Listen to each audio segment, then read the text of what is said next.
ओम शांति। आज 1 अक्टूबर है और नया मास शुरू होने जा रहा है। नवरात्र भी कुछ ही दिनों में हमारे सामने होंगे। तो विशेष आज की वाणी में बाबा ने पर चिंतन को, व्यर्थ संकल्पों को खत्म करने के लिए अंडरलाइन कराया है कि समय प्रमाण अब हमारे मन के संकल्पों की क्वालिटी समर्थ हो, शक्तिशाली हो, श्रेष्ठ हो, उसके लिए ये व्यर्थ के प्रभाव को खत्म करना पड़े। और जब व्यर्थ के प्रभाव को खत्म करना है, जब व्यर्थ बहुत सारा मन में चल रहा है, ऐसे समय पर अगर हम योग में भी बैठेंगे ना, तो मन नहीं लगेगा और ही व्यर्थ संकल्पों का प्रभाव बढ़ता जाएगा। तो ऐसे समय पर जब व्यर्थ का प्रभाव मन पर हावी है, तो हमें क्या करना चाहिए? उसको स्टॉप करना है, खत्म करना है, तो क्या करें? तो नेगेटिव को दबाने की कोशिश करेंगे तो पॉसिबल नहीं होगा। लेकिन नेगेटिव को बाबा कहते हैं कि जितना हम मोड़ने की कोशिश करेंगे, ट्रांसफर करने की कोशिश करेंगे, उतना हम व्यर्थ से समर्थ की ओर जा पाएंगे। तो जब भी मन में व्यर्थ चलता हो, व्यर्थ का प्रभाव हो, उस समय हमें क्या करना चाहिए? योग में बैठेंगे तो योग लगेगा नहीं, लेकिन ऐसे समय पर हमारे आसपास कोई आत्माएं हो जिनके साथ हम ज्ञान का चर्चा कर सकते हैं, ज्ञान की बातें सुना सकते हैं, शेयरिंग कर सकते हैं। तो अगर हमारा मन उसमें डाइवर्ट रहेगा, ज्ञान के चिंतन में थोड़ा समय रत रहेगा, तो क्या होगा कि जो व्यर्थ का प्रभाव अंदर चल रहा था, वो धीरे धीरे खत्म होकर के ज्ञान के आधार से उसकी दिशा बदल जाएगी। या फिर कोई ज्ञान सुनाने वाला आसपास नहीं है या ज्ञान सुनाने की आदत नहीं है, तो ऐसे समय पर हम अपने मन और बुद्धि को बाबा की कर्मणा सेवा में सफल करें। कुछ कार्य निकाल करके भी, विशेष कार्य घर का हो, एक्स्ट्रा वर्क हो, उसमें अपने बुद्धियों को डाइवर्ट करते हुए अगर उस व्यर्थ को खत्म करने का पुरुषार्थ करेंगे ना, तो मन थोड़े समय के लिए शांत हो जाएगा। फिर हम योग में बैठेंगे तो योग भी लगेगा, फिर शक्ति लेकर के उसके मूल को भी खत्म कर पाएंगे। लेकिन जब व्यर्थ का प्रभाव ज्यादा है, उस समय पर बाबा के घर की कोई सेवा है या ऐसी कोई विशेष सेवा है, उसमें अपने आप के मन को डाइवर्ट करें। उससे क्या होगा? दो चीजें होंगी। एक तो अगर हम सेवा करते हैं तो हमारा पुण्य का खाता जमा होता है। दूसरा, जिन आत्माओं की हम सेवा करते हैं उनसे जो दुआएं मिलती हैं, वो भी हमारे दुआओं के खाते को बढ़ाती हैं। इसलिए व्यर्थ को इस रीति से खत्म करने का लक्ष्य रखेंगे ना, तो अच्छी तरह से हम कर पाएंगे। व्यर्थ को खत्म करने का आधार ही है कि हमारा पुण्य का खाता जमा होना चाहिए। जब अंदर में पुण्य का खाता जमा नहीं होता है ना, तब व्यर्थ का प्रभाव बढ़ जाता है। इसीलिए जितना हो सके उतना पुण्य का खाता जमा करे, ताकि बाहर की परिस्थिति हमारे पर वार न करे, और कोशिश करके अपने मन और बुद्धि को उमंग और उत्साह में रखने का लक्ष्य रखे। जितना मन और बुद्धि से उमंग उत्साह में रखेंगे, नेचुरली पुण्य का खाता जमा है, तो मन बुद्धि उमंग उत्साह में रहेगा। और जब हम उमंग उत्साह में हैं, हमारी स्थिति अच्छी हाई लेवल पर है, हम हाईएस्ट लेवल पर है, तो व्यर्थ उसका इंटेंसिटी वो लो एनर्जी है, वो नीचे रहेंगी। हमारी उमंग उत्साह खुशी वाली है, वो हाई एनर्जी है। तो हाई एनर्जी में रहेंगे तो नीचे की तरफ की लो एनर्जी हमें अपने तरफ खींच नहीं सकती है, उसका प्रभाव हमारे पर नहीं आएगा। इसीलिए जितना पुण्य का खाता जमा करेंगे उतना खुशी रहेंगी, और खुशी रहेगी तो उमंग उत्साह रहेगा, हम हाई एनर्जी में रहेंगे, तो व्यर्थ के प्रभाव को खत्म करना हमारे लिए सहज हो जाएगा। दूसरा, अगर व्यर्थ परचिंतन का प्रभाव है, उसको हम खत्म करना चाहते हैं, तो हमारा ड्रामा में निश्चय होना बहुत जरूरी है। बातें आती हैं, परिस्थिति आती है जिसके कारण ही व्यर्थ चलता है, तो ऐसे समय पर ड्रामा में निश्चय होना बहुत जरूरी है। हमारे आसपास जो कुछ भी हो रहा है, हर बात में कल्याण समाया हुआ है। जब बाप हमारा कल्याणकारी है, समय हमारा कल्याणकारी चल रहा है, तो मुझ आत्मा का अकल्याण कैसे हो सकता है? कभी नहीं होगा। लेकिन हमें अपने अंदर में निश्चय होना चाहिए कि ड्रामा में जो कुछ भी हो रहा है, उसमें कल्याण ही समाया है। आज नहीं दिखता है, लेकिन लंबे अरसे तक देखेंगे, लॉन्ग लॉन्ग वे में देखेंगे, तो उसमें कहीं ना कहीं कुछ न कुछ कल्याण दिखता ही है। जैसे आप सबको वो अकबर और बिरबल की कहानी पता है। एक बार अकबर बादशाह जंगल में शिकार करने गए। शिकार करते करते बहुत गहरे जंगल में चले गए, तो वो कुछ झाड़ियों में से निकलते हुए उनकी अंगुली कट गई, तो काफी खून निकल रहा था। तो उनके आसपास के सेवाधारियों ने उन पर पट्टी वगैरह बांधी और खून बंद किया। फिर वो अंदर ही जा रहे थे, अकेले ही कोई शेर दिख गया, तो उसके पीछे पीछे काफी गहरे अंदर चले गए। तो इतने में वहां कोई आदिवासियों का प्रोग्राम चल रहा था, तो वो आदिवासी सैनिक आए और राजा को पकड़ करके ले गए। उनको अपनी देवी के लिए कोई नर बलि चाहिए था, तो उनको ये राजा अच्छा लगा कि इसको नर बलि के रूप में चढ़ा देंगे। उसके सेवक उसके आसपास नहीं थे, राजा अकेला था, तो उसको पकड़ लिया और वो अपने गुरुजी के पास ले गए कि ये नर बलि मिल गया है। तो गुरुजी ने कहा कि इसको इसको देवी को अर्पण करे उसके पहले इसको चेक करो अच्छी तरह से, ये खंडित तो नहीं है कहाँ से, क्योंकि खंडित बलि देवी को नहीं चढ़ा सकते हैं। तो जब राजा के सारे अंग को चेक किया, तो उस समय उनका वो अंगुली कटा हुआ दिखाई दिया। तो बोला ये तो अंगुली कटा हुआ है, इसको तो नहीं देवी की बलि में यूज कर सकते हैं। तो फिर राजा को छोड़ दिया। और राजा की जब अंगुली कटी थी, तो बीरबल ने कहा था कि चलो राजा, जो हुआ वो अच्छा हुआ।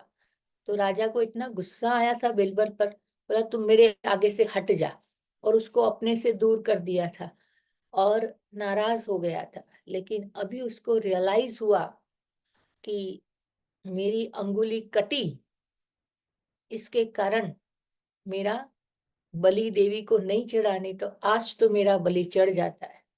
और उधर उन्होंने गुस्से में आकर के बीरबल को जेल में डाल दिया था।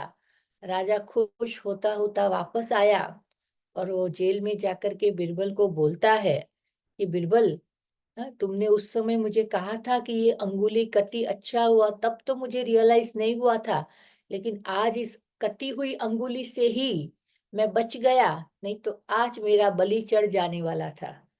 तो बिरबल उसको कहता है, राजा, आपने मुझे जेल में डाला ना, ये भी अच्छा हुआ, नहीं तो आपकी जगह मेरा बलि तो चढ़ ही जाता, क्योंकि मैं तो हमेशा आपके साथ रहता हूँ। तो कहने का भाव है कि हर सीन में कल्याण समाया हुआ है, हर घड़ी कल्याण समाई हुई है, लेकिन हमारा देखने का नजरिया वो कल्याण वाला होगा ना, तो कहीं पर भी हमें ये नहीं दिखेगा कि इसमें कोई अकल्याण है। हमारी दृष्टि इतनी ऊंची बनती जाएगी। जो बात हमारे सामने आती है, परिस्थिति आती है, तो वो हमें एक लेसन सिखा के जाती है। परिस्थिति हमें अनुभवी बना करके जाती है। जो भी परीक्षाएं आती हैं, पेपर आते हैं, वो हमें सिखाते हैं, वो हमारी शिक्षक बन करके आती हैं। उस भाव से लेंगे ना, तो जो व्यर्थ चलता है, डिस्टरबेंस होता है, वो नहीं होगा। और ऐसे में अगर शांति, धैर्यता, गंभीरता, ऐसे गुणों का अगर अभ्यास हमारा ज्यादा होगा ना, तो भी व्यर्थ के चलने के मार्जिन को वो खत्म कर सकता है। फिर परिस्थिति के प्रति तो कभी-कभी हमारा एटीट्यूड ठीक हम कर लेते हैं, अपने को संभाल लेते हैं, लेकिन कभी-कभी हमारे आसपास रहने वाले व्यक्तियों के कारण मन में बहुत सारा व्यर्थ चलता है। उनका व्यवहार ठीक नहीं होता है, उनका बोलना, चलना, चलन ठीक नहीं होती है, उसके कारण हम डिस्टर्ब होते हैं और मन में व्यर्थ चलता है। तो बाबा कहते उस समय हमारा भाव उस हिसाब से होना चाहिए कि इन आत्माओं के साथ हमारा पहले का हिसाब किताब रहा हुआ होगा, हम इसे चुकतू कर रहे हैं। अब हम इस आत्मा को, इनका बोलना, इनका व्यवहार करना हम बदल नहीं सकते हैं, नहीं? क्योंकि ये अपने साथ संस्कार के रूप में ये आत्माएं लेकर के आई हैं, और हम इन आत्माओं के साथ अपना हिसाब किताब चुकतू कर रहे हैं। अब चुकतू करने के समय अगर हम भी उनके जैसा व्यवहार करना शुरू कर देंगे ना, तो हमारा हिसाब खत्म नहीं होगा, लेकिन और बढ़ने का मार्जिन बन जाएगा। इसीलिए कोशिश करके जब व्यक्तियों के साथ कुछ ऐसी बातें हो जाती हैं, तो उस समय उन आत्माओं को शुभ भावना और शुभकामना से प्यार दो, शक्ति दो, स्नेह दो, पालना दो। कैसी भी आत्मा होगी, आज नहीं तो कल बदल जाएगी। भले आज उनमें हमें सहयोग देने का, हमारे साथ प्यार से बोलने का, हमारे साथ ठीक से व्यवहार करने का संस्कार नहीं है, लेकिन अगर हमारा व्यवहार प्यार भरा होगा, तो आज नहीं तो कल वो आत्माएं बदली हो जाएंगी। लेकिन हमें धैर्यता पूर्वक शुभ भावना और शुभकामनाओं का स्रोत उन पर बरसाना पड़ेगा, देना पड़ेगा। जब हम देंगे ना, तो फिर उन आत्माओं को देने लायक हम बना पाएंगे। लेकिन पहले इनिशिएट हमें लेनी पड़ेगी, हमें उनके लिए अपने आप को तैयार करना पड़ेगा। और जब मन में शुभ भावना और शुभकामना का स्रोत चल रहा है, तो बाबा कहते हैं फिर व्यर्थ को आने की मार्जिन नहीं रहेगी। फिर एक लास्ट बात की, अगर व्यर्थ चल रहा है, कोई बड़ी बात हो जाती है और उसका प्रभाव लंबे समय तक रहता है, तो उस समय सोचो कि ड्रामा मुझे चुनौती दे रहा है, और ड्रामा की चुनौती को अगर हम हिम्मत से स्वीकार कर लेते हैं, एक्सेप्ट कर लेते हैं ना, तो हो सकता है हमारे लिए कोई भविष्य में नए द्वार खुल जाए। ड्रामा हमें आगे बढ़ाने के लिए, कुछ शिखर पर पहुंचाने के लिए आज चुनौती के रूप में आई है बातें। अगर हम उस रूप में उसको ले लेते हैं ना, तो भी हम अपने व्यर्थ को खत्म कर सकते हैं। समझो, एक परिवार में भाई ने शरीर छोड़ दिया और उसकी पत्नी, उसके लिए बहुत बड़ी चुनौती हो जाती है कि उसके पति ने शरीर छोड़ दिया। अब वो उस चुनौती को एक्सेप्ट कर लेती है कि चलो, जाने वाले तो गए, लेकिन पीछे मुझे हिम्मत से कुछ काम करना है, कुछ अपने पैरों पर खड़ा होना है, अपने बच्चों को संभालना है, मुझे इनिशिएट लेनी है। जब हिम्मत से उस चुनौती को स्वीकार कर लेती हैं, अपने को काम लायक बना देती हैं और अपने बच्चों को भी संभाल लेती हैं, तो उसके लिए जीवन के नए आयाम खुल जाते हैं। आज तक उसने बाहर की दुनिया में कदम नहीं रखा था, लेकिन ये चुनौती ने उसको बाहर की दुनिया से कदम कैसे मिलाना है, ये सिखा दिया। हिम्मत से कैसे काम लिया जाता है, ये सिखा दिया। अगर उसका पति होता तो कभी वो ये काम नहीं कर पाती, लेकिन उनकी गैर हाजिरी में, उसकी हिम्मत से उसने चुनौती को स्वीकार कर लिया और उसके लिए जीवन के नए आयाम खुल गए। ईगल होता है ना, ईगल क्या करता है, जब उसका बच्चा पैदा होता है, अंडे में से बाहर आता है, 2-4 दिन में वो अपने ऊपर बिठा करके उसको इतनी हाइट पे ले जाती हैं और एकदम हाइट पे ले जा करके फिर उसको छोड़ देती हैं।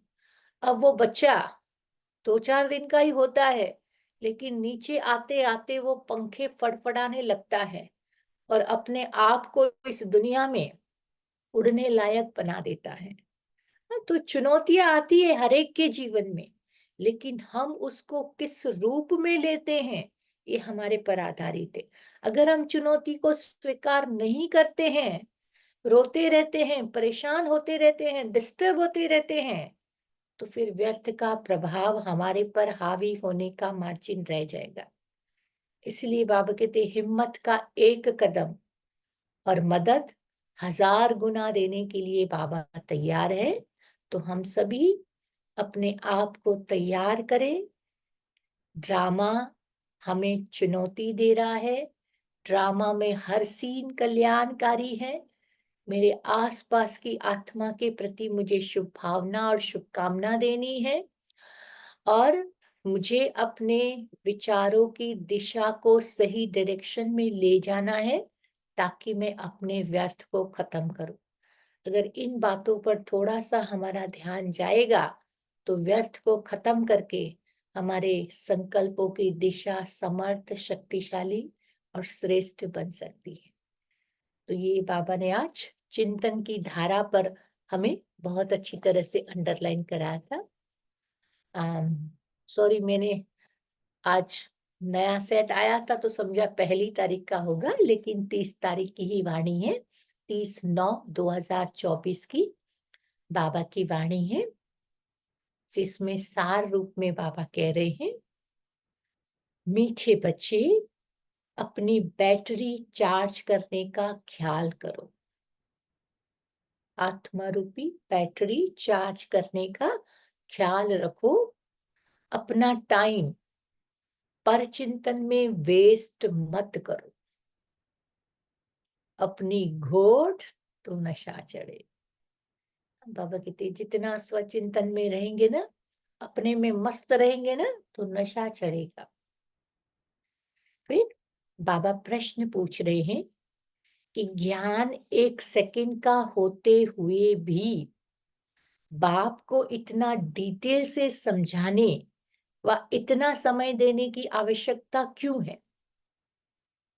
ज्ञान 1 सेकंड का है, लेकिन फिर भी बाप को इतना डिटेल समझाने की व इतना इसके पीछे समय देने की आवश्यकता क्या है?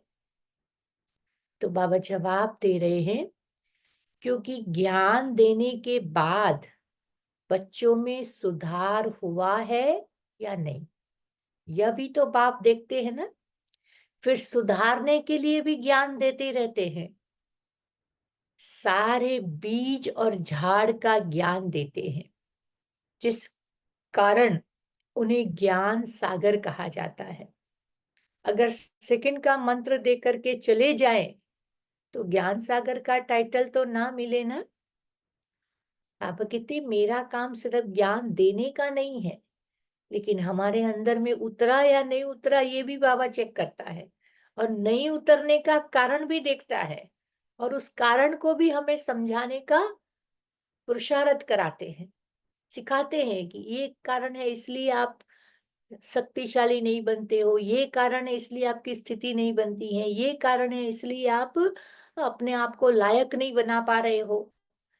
तो इतना ध्यान देता है, सारे झाड़ और बीज का ज्ञान देता है, इसीलिए उसको ज्ञान सागर कहा जाता है। ओम शांति। रूहानी बाप बैठकर रूहानी बच्चों को समझाते हैं। भक्ति मार्ग में परमपिता परमात्मा शिव को यहाँ ही पूछते हैं। बल बुद्धि में है कि होकर गए हैं। जहां पर लिंग देखते हैं ना, तो पूजा करते हैं। यह तो समझते हैं कि शिव परमधाम में रहने वाला है, होकर के गए हैं, इसीलिए उनका यादगार बना करके पूछते हैं। जिस समय याद किया जाता है तो बुद्धि में जरूर आता है कि वो निराकार है जो परमधाम में रहने वाला है। इसीलिए जब शिव के मंदिर में शिव के लिंग की स्थापना करते हैं ना, तो कभी उसको फ्रंट दरवाजे से अंदर नहीं लाते हैं। उस लिंग को गुंबद से ऊपर से उतार करके उसकी स्थापना करते हैं। हाँ, तो भक्ति में इतना तो पता है कि परमात्मा ऊपर से नीचे आता है, लेकिन कैसे आता है, क्या आता है, वो सारी डिटेल नहीं पता है। उन्होंने सिंबॉलिक बना दिया कि लिंग को गुंबद से उतार करके उसकी स्थापना करते हैं।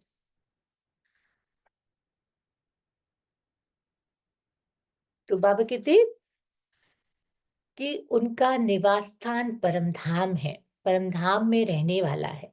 उनको शिव कह करके पूछते हैं। मंदिर में जाकर माथा टेकते हैं। उन पर दूध, फल, जल आदि चढ़ाते हैं, परंतु वह तो जड़ है, जड़ की भक्ति करती रहते हैं। अभी तुम जानते हो कि वो है चैतन्य, और उनका निवास स्थान है परमधाम। वह लोग जब पूजा करते हैं तो बुद्धि में रहता है कि परमधाम निवासी हैं, होकर के गए हैं। तभी तो यह चित्र बनाए गए हैं ना, जिसकी पूजा की जाती है। वह चित्र कोई शिव नहीं है, उनकी प्रतिमा है। वैसे ही देवताओं को भी पूजते हैं। जड़ चित्र है, चैतन्य तो नहीं है, परंतु वह चैतन्य जो थे वो कहाँ गए यह समझते नहीं है। जरूर पुनर्जन्म लेकर के नीचे आए होंगे। अभी तुम बच्चों को ज्ञान मिल रहा है। समझते हो जो पूज्य देवता थे वो पुनर्जन्म लेते आए हैं। कौन थे? हम ही थे ना देवता, जो पुनर्जन्म लेते लेते अभी कलयुग अंत में आ पहुंचे हैं। आत्मा वही है। आत्मा का नाम बदलता नहीं है, बाकी शरीर का नाम बदलता रहता है। वह आत्मा कोई न कोई शरीर में है, पुनर्जन्म तो लेना है। तुम पूछते हो उनको जो पहले पहले शरीर वाले थे। इस समय तुम्हारा ख्याल चलता है जो नॉलेज बाप देते हैं। तुम भी समझते हो कि जिस चित्र की हम पूजा करते हैं वह पहले नंबर वाला है। ये लक्ष्मी और नारायण चैतन्य में थे, जिनकी हम पूजा करते रहते थे। यहाँ ही भारत में थे, अभी नहीं है। मनुष्य यह भी नहीं समझते हैं कि वह पुनर्जन्म लेते लेते, भिन्न नाम रूप लेते 84 जन्मों का पाठ बजाते रहते हैं। यह किसके भी ख्याल में नहीं आता है। सतयुग में थे जरूर, परंतु अभी नहीं है। यह किसको भी समझ में नहीं आता है। बाबा कहते सतयुग से लेकर आए तो थे, लेकिन कहाँ गए, कहाँ है, ये दुनिया वालों को पता नहीं है। अभी तुम जानते हो कि ड्रामा के प्लान अनुसार फिर चैतन्य में आएंगे जरूर। मनुष्यों की बुद्धि में यह ख्याल नहीं आता है। बाकी इतना जरूर समझते हैं कि यह थे, मीन्स देवी देवताएं थे, इतना पता है। फिर कहाँ गए ये नहीं पता है। अब इनके जड़ चित्र है, परंतु चैतन्य कहाँ चले गए ये किसकी भी बुद्धि में नहीं आता है। मनुष्य तो 84 लाख पुनर्जन्म कह देते हैं। यह भी तुम बच्चों को अभी मालूम पड़ा है कि 84 जन्म ही लेते हैं, न कि 84 लाख। शास्त्रों में लिखा है 1,84,000। 1,84,000 माना, लख माना जन्म, 84 जन्म लेते हैं, फिर उन्होंने लख का लाख कर दिया।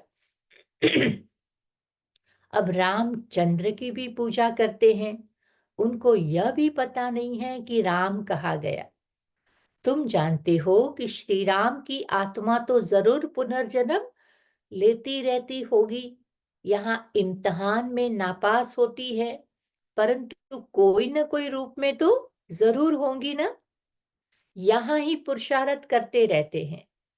इतना नाम बाला है राम का, तो जरूर आएंगे। उनको नॉलेज भी लेनी पड़ेगी। अभी कुछ मालूम नहीं पड़ता है तो उस बात को छोड़ देना पड़ता है। इन बातों में जाने से टाइम भी वेस्ट होता है। इससे क्यों न अपना टाइम सफल करे। बाबा कहते इन बातों में भी नहीं जाओ कि राम की आत्मा कहाँ है, लक्ष्मी नारायण की आत्मा कहाँ है, उसकी आत्मा कहाँ है, उसमें नहीं जाओ। अपनी उन्नति के लिए बैटरी चार्ज करो। दूसरी बातों का चिंतन फिर परचिंतन हो गया। अभी तो अपना चिंतन करना है कि हम बाप को कैसे याद करें। वह भी जरूर पढ़ते होंगे, अपनी बैटरी चार्ज करते होंगे, परंतु तुमको तो अपनी करनी है ना। कहा जाता है अपनी घोट तो नशा चढ़े। बाप ने कहा है कि जब तुम सतो प्रधान थे तो तुम्हारा बहुत ऊंचा पद था। अब फिर पुरुषार्थ करो, मुझे याद करो, तो तुम्हारे विक्रम विनाश होंगे। मंजिल है ना, यह चिंतन करते करते सतो प्रधान बनेंगे। नारायण का ही सिमरन करने से हम नारायण बनेंगे। अंतकाल जो नारायण सिमरे ना, तो श्रेष्ठ योनि में हम जा सकते हैं। इसीलिए बाबा कहते तुमको बाप को याद करना है, जिससे पाप कटे, फिर नारायण बने। यह नर से नारायण बनने की हाईएस्ट युक्ति है। एक नारायण तो नहीं बनेंगे ना। बाबा कहते सतयुग में तो 8 गद्दी चलती है ना, 8 डिनाइस्टी चलती है। Narayan the first, Narayan the second, Narayan the third, ऐसे 8 गद्दी चलती हैं।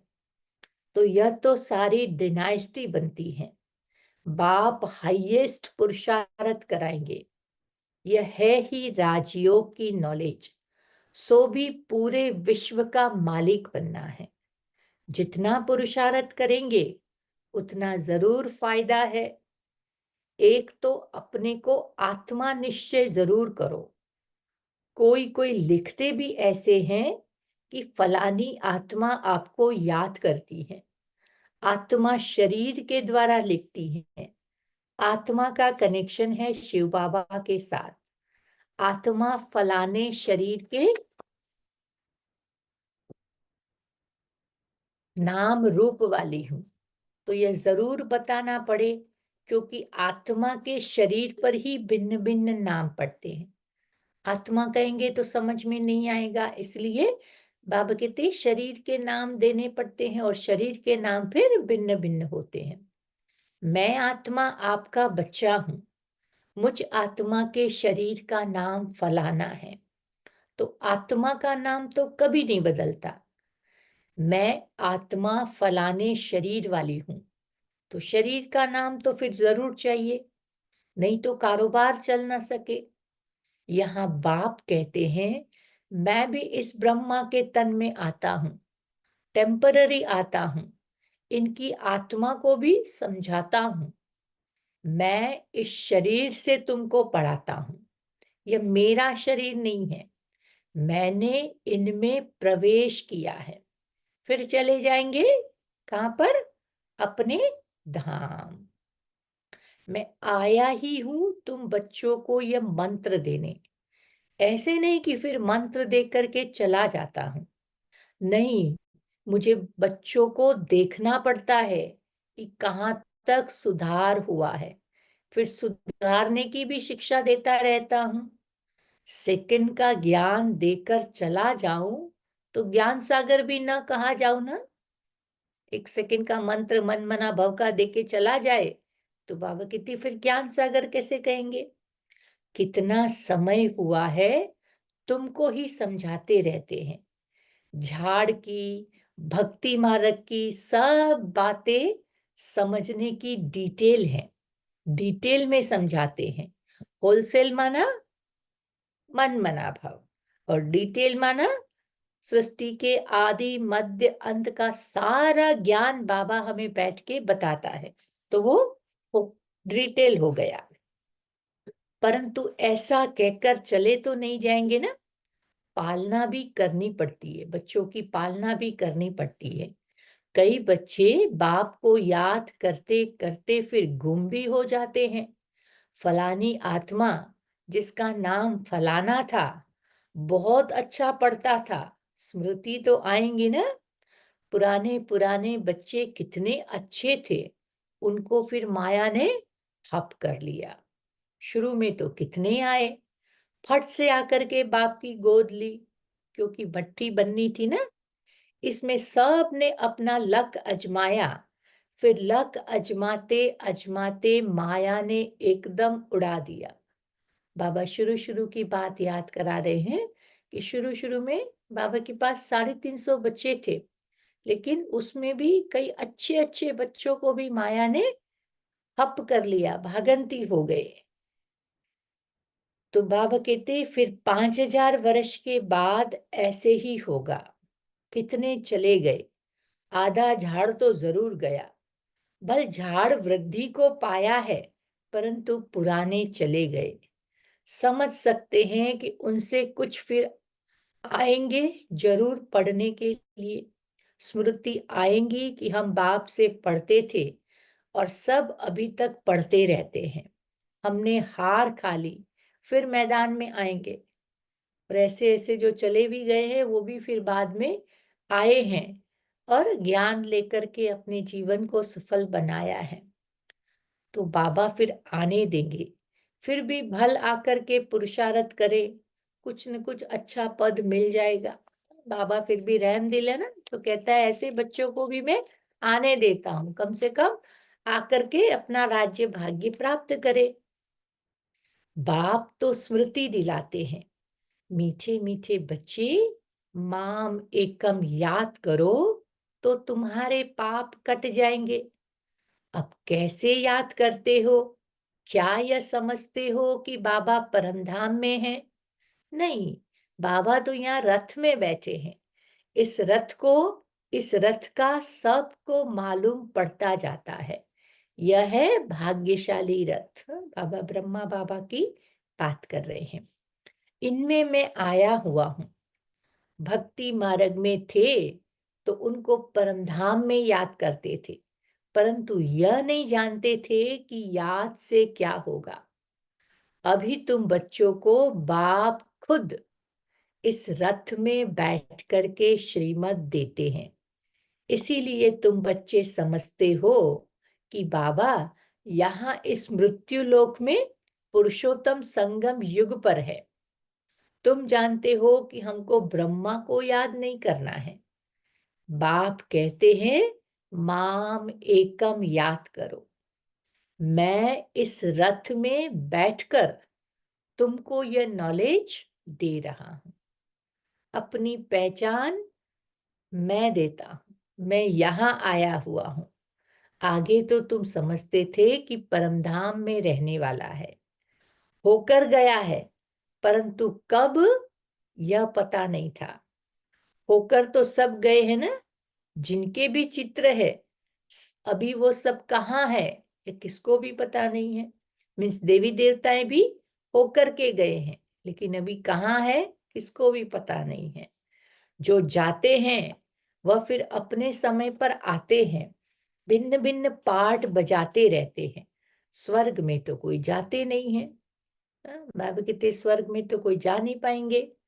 बाप ने समझाया है कि स्वर्ग में जाने के लिए पुरुषार्थ तो करना होता है, और पुरानी दुनिया का अंत और नई दुनिया की आदि चाहिए, जिनको पुरुषोत्तम संगम युग कहा जाता है। बाबा कहते जब पुरुषोत्तम संगम युग पर मैं जब इस संसार में आता हूं, मैं जब आत्माओं का उद्धार करता हूं, तब तुम आकर के इस युग में पावन बनते हो और फिर नई दुनिया में जाने के लायक बनते हो। तो बाबा कह रहे हैं यह ज्ञान अभी तुमको है। मनुष्य तो कुछ नहीं जानते हैं, समझते भी हैं कि शरीर जल जाता है, बाकी आत्मा चली जाती है। अब कलयुग है तो जरूर जन्म कलयुग में ही लेंगे। सतयुग में थे तो जन्म फिर सतयुग में लेते थे। यह भी जानते हो कि आत्माओं का सारा स्टॉक कहाँ होता है? निराकारी दुनिया में होता है। आत्माएं सारी एक बार निराकारी दुनिया में चली जाती है। फिर जिन आत्माओं का जब जब पार्ट होता है, स्टॉक में से बाबा आत्माओं को नीचे भेजता रहता है। तो यह तो बुद्धि में बैठा है ना, फिर वहां से आते हैं, यहाँ शरीर धारण कर जीवात्मा बन जाते हैं। सबको यहाँ आकर जीवात्मा बनना है, फिर नंबरवार वापिस भी जाना है। सबको तो नहीं ले जाएंगे, नहीं तो प्रलय हो जाए। दिखाते भी है ना कि प्रलय हो गई, रिजल्ट कुछ नहीं दिखाते हैं। तुम तो जानते हो कि यह दुनिया कभी खाली नहीं हो सकती। बाबा कहते ना सतयुगी दुनिया की आत्माओं को भी यहाँ जन्म देने के लिए कुछ आत्माओं को तो रहना पड़ेगा ना। तो बाबा कहते दुनिया कभी खाली नहीं होती है। उन आत्माओं को जन्म दे करके फिर वो आत्माएं चली जाएंगी, लेकिन जब तक उनको नीचे उतारे तब तक तो उन आत्माओं को रहना पड़ेगा ना। इसलिए बाबा कहते दुनिया कभी खाली नहीं हो सकती। गायन भी है, राम गयो रावण गयो, जिनका वो परिवार। तो सारी दुनिया में रावण संप्रदाय है, राम संप्रदाय तो बहुत थोड़ा है। राम की संप्रदाय है ही सतयुग और त्रेता में, बहुत फर्क रहता है। बाद में फिर टाल टालियां निकलती रहती हैं। अभी तुमने बीज और झाड़ को भी जाना है। बाप तो सब कुछ जानते हैं, तभी तो सुनाते रहते हैं। इसीलिए उनको क्या कहा जाता है? ज्ञान का सागर कहा जाता है। एक ही बात अगर होती तो फिर कुछ शास्त्र आदि बन न सके। झाड़ की डिटेल भी समझाते रहते हैं। मूल बात है, नंबर 1 सब्जेक्ट है, हमारा नंबर 1 सब्जेक्ट है बाप को याद करना। इसमें फिर सारी मेहनत है, इस पर सारा मदार है। बाकी झाड़ को तो तुम जान गए हो। दुनिया में इन बातों को कोई भी नहीं जानते हैं। तुम सब धर्म वालों की तिथि तारीख आदि सब बताते हो। आधा कल्प में ये सब आ जाते हैं। बाकी है सूर्यवंशी और चंद्रवंशी। धर्म वालों का हमें पता है कि कौन सा धर्म कब स्थापन हुआ, लेकिन बाबा कहते सतयुग त्रेता की बातों का किसी को भी पता नहीं है। इनके लिए बहुत युग तो नहीं होंगे ना, है ही 2 युग। वहां मनुष्य भी बहुत थोड़े होते हैं। 84 लाख जन्म तो हो भी न सके। मनुष्य समझ से बाहर हो जाते हैं। इसीलिए बाप आकर के फिर समझ देते हैं, ज्ञान देते हैं। बाप जो रचयिता है वही फिर रचना के आदि मध्य अंत की नॉलेज बैठ करके सुनाते हैं। भारतवासी तो बिल्कुल कुछ नहीं जानते हैं, सबको पूछते रहते हैं। मुसलमानों को, पारसी आदि को जो आया उनको पूजने लग पड़ेंगे, क्योंकि अपने धर्म और धर्म स्थापक को भी भूल गए हैं। तो सब अपने अपने धर्म को जानते हैं। सबको मालूम है कि फलाना धर्म कब और किसने स्थापन किया। बाकी सतयुग और त्रेता की हिस्ट्री, ज्योग्राफी का किसको भी पता नहीं है। चित्र भी देखते हैं कि शिव बाबा का यह रूप है, वही ऊंचे ते ऊंचा बाप है, तो याद भी उनको करना है। यहाँ फिर सबसे जास्ती पूजा करते हैं श्री कृष्ण की, क्योंकि वो नेक्स्ट में है ना। हम्म, बाप के बाद next to God Shri Krishna है, तो बाबा कहते हैं उनकी फिर सबसे जास्ती पूजा होती है। प्यार भी उनको बहुत करते हैं। उनको फिर गीता का भगवान भी समझ लिया है। सुनाने वाला चाहिए तभी तो उनसे वर्षा मिले ना। वास्तव में बाप ही सुनाते हैं। नई दुनिया की स्थापना और पुरानी दुनिया का विनाश कराने वाला और कोई हो न सके सिवाय एक बाप के। ब्रह्मा द्वारा स्थापना, शंकर द्वारा विनाश और विष्णु द्वारा पालना, यह भी लिखते हैं ना, यहाँ के लिए है, लेकिन समझ कुछ भी नहीं है। तुम जानते हो कि वह है निराकारी सृष्टि और ये है साकारी सृष्टि। अब सृष्टि तो यही है, यहाँ ही राम राज्य और रावण राज्य होता है। महिमा सारी यहाँ की है। बाकी सूक्ष्म वतन का तो सिर्फ साक्षात्कार होता है। मूल वतन में तो आत्माएं रहती हैं, फिर यहाँ आकर के पार्ट बजाती हैं। बाकी सूक्ष्म वतन में क्या है, ये चित्र बना दिया है जिस पर बाप समझाते हैं। तुम बच्चों को ऐसा सूक्ष्म वासी फरिश्ता बनना है। फरिश्ते हड्डी मांस बिगर के होते हैं। कहते हैं ना कि दधीची ऋषि ने हड्डियां दे दी। बाकी शंकर का गायन तो कहाँ पर भी नहीं है। ब्रह्मा विष्णु का मंदिर है, शंकर का कुछ है नहीं, तो उनको लगा दिया है विनाश के लिए। बाकी ऐसे कोई आंख खोलने से विनाश करता नहीं है। हाँ? भक्ति में कह दिया ना, शंकर ने तीसरा नेत्र खोला तो दुनिया का विनाश हो गया। तो बाबा कहते ऐसे कोई आंख खोलने से विनाश नहीं होता है। लेकिन शंकर कौन है? बाबा कहते ब्रह्मा। ब्रह्मा माना हम सब वास्तव में मास्टर ब्रह्मा है। हम अपने संकल्पों की, पॉजिटिव सकारात्मक श्रेष्ठ संकल्पों की स्थापना करते हैं। फिर हम ही अपने संकल्पों की विष्णु बनकर के पालना करते हैं, और फिर हम ही उन संकल्पों की स्थिति द्वारा अपने को शंकर जैसा तपस्वी बनाते हैं।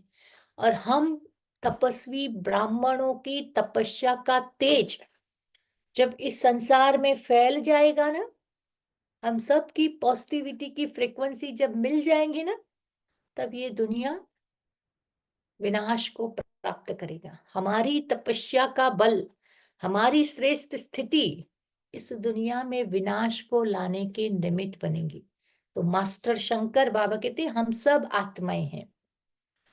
शंकर का कुछ है नहीं, उनको लगा दिया है विनाश के लिए। बाकी ऐसे कोई आंख खोलने से विनाश करता नहीं है। देवताएं फिर हिंसा का काम कैसे करेंगे? न वो करते हैं, न शिव बाबा ऐसा डायरेक्शन देते हैं। डायरेक्शन देने वाले पर भी तो आ जाता है ना, कहने वाला भी फंस जाता है ना। वह तो शिव शंकर को इकट्ठा कर देते हैं।